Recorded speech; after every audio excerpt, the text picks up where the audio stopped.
Hey guys, welcome back to the shop. Today we're building a Norwegian style inspired outdoors blade for hunting, bushcraft, etc. All sorts of things. Feast your eyes on what is about $160 worth of CPM MagnaCut.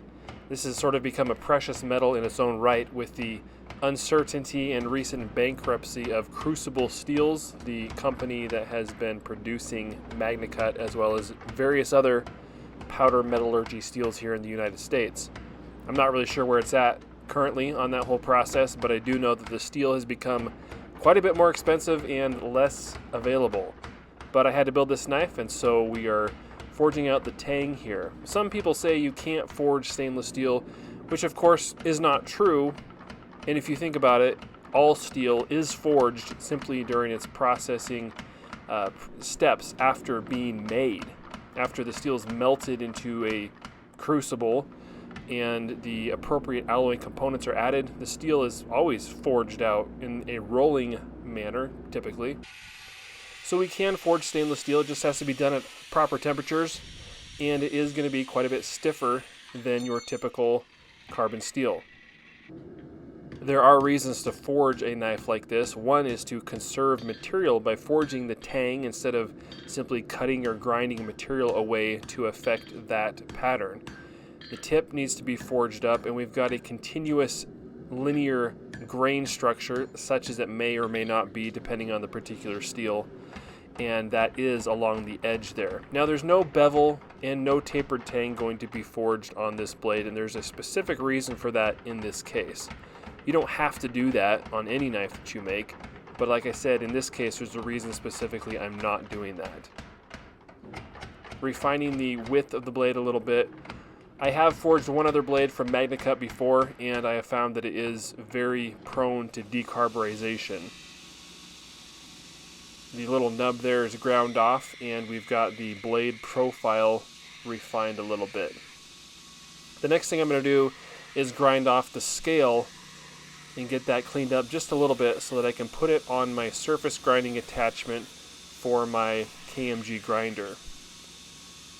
I want this to be flat and consistent. The reason for this is because the quenching technique I'm using is called a plate quench, and that utilizes two thick aluminum plates that are going to conduct the heat away from the austenized blade quickly enough to quench it. You'll see that in a little bit. This grinding attachment is pretty handy. It's not super precise compared to like a standalone grinding attachment or surface grinder, but it certainly gets the job done for things like this. This is going to allow me to get a full contact with my quench plates across the surface of the blade on both sides. Following that, I'm putting some good radiuses in the shoulders of the tang there.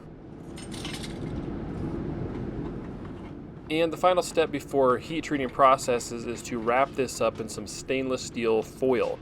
This foil is designed for high temperatures, and this is necessary because the temperatures at which we heat treat high alloy stainless steels such as MagnaCut and many others would be very problematic if the steel was left in contact with atmosphere, specifically oxygen, at those temperatures. We would get an extreme amount of decarb, and we don't want that. So, not to mention scale. So we're wrapping this up in a high temp stainless steel foil, and I'm going to do 2 envelopes here because this particular foil is not super thick. It's thick enough to do the job, but I found that even with a double fold on the seams, it's not necessarily going to seal up as well as I want it to. So 2 envelopes just to make sure that we've got a nice sealed packet here. We're austenitizing at 2050 degrees and quenching between these aluminum plates. Now, MagnaCut can be heat treated a variety of different ways within a certain range, and the information for this is all available because the guy who designed it, Dr. Larry Thomas, is a professional PhD metallurgist, and he provides a lot of information on how to heat treat this steel. This is a sort of middle of the road heat treatment, going for a hardness target of 61.5-ish. We can see here that the knife did not come into contact with any appreciable atmosphere But we do see a tiny bit of discoloring there where it did get a tiny bit along the spine. I'm really not worried about that at all. And the file won't even touch it. This is after it's been tempered, so we seem to have a pretty good heat treat. But let's clean up the blade a little bit and check it on the hardness tester. Back on the surface grinding attachment to clean off the steel a little bit more, make sure that we don't have any decarbed layer from the initial forging process left on there. I'm going to smooth this up a little bit on a 220 grit belt, and then we can take it into the hardness tester. Running a quick calibration check there and see what this blade reads. Because of the high alloy content on a steel like this, it's considered a deep hardening steel, and so even though this blade is about 3/16 inch thickness right now, we don't have to worry about a shallow hardening process. And it's interesting, the aluminum plates actually pull heat away as quickly as an oil quench might. So there we go, we're right around 61. That's a really good reading for what we're trying to do here. The next step is to clean up the shoulders up to the spot where I want the ricasso to begin on this knife, and I'm using my carbide inlay file guide against a aluminum oxide belt, and that works pretty good. I'm going to make sure that we don't have any decarb left on the edges of the blade, specifically where the edge is going to be, as well as the spine, and then we can move into grinding the blade. We'll move through a series of grits with ceramic 2x72 belts, and then finally a surface finish for a nice satin finish on the blade flats. This is a full flat grind blade, which I find to be a great all-around bevel grind for all kinds of knives, including outdoors knives such as this. Next, we need to build a sort of guard or bolster from a piece of brass. This is 1/8 of an inch thick by 1 inch wide. Drilling out some holes along a linear or center line, and then filing it out with some chainsaw files. This works pretty good, and after a bunch of checking and fitting and filing and a little bit of tapping here and there, we've got this piece of brass fitted up for a guard. I'm going to use a piece of stabilized maple for the handle on here. This is pretty good stuff, and it's got a neat quilted pattern to it once it is finished and buffed out. So I just need to drill some holes in there and create a slot for that tang to fit into. Now remember, this tang is not tapered, and again, a couple reasons for that.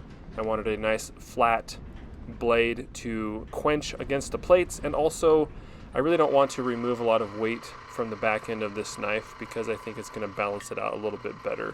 And so I've left the tang thickness the same all the way to the end. I'm turning the block about a quarter turn every so often here as I'm drilling it out. This will help keep the drill bit centered as it goes down through the length of the tang.